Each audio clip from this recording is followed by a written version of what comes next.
Туристичка дестинација со нула заразени од COVID-19, вака гласат информативните флаери на општина Дојран и покрај фактот што моментално има 7 активни случаи на корона во општината.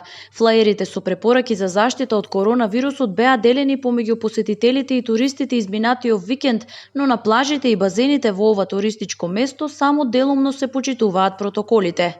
Од она што Алфа го виде на терен, вработените носат маски, но на влезовите нема поставено средства за дезинфекција, ниту пак се запазува дистанцата на индивидуалните чадори кои според протоколите на владата треба да бидат поставени на минимално растојание од 4 метри. Сликата е иста и на базените. Нема задолжителна подлога за дезбариера на влезот, ниту пак хиперхлорирана дезбариера во базенскиот дел за дезинфекција на нозете.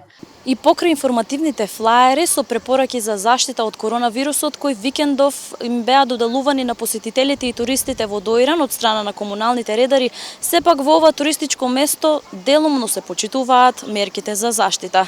Се наметнува прашањето како општина Дојран ќе се справи да ги спроведе сите мерки за заштита за време на предстојниот продолжен викенд, односно за празникот Илинден, каде секоја година на ова туристичко место во огромен број се собираат туристи и посетители од целата земја.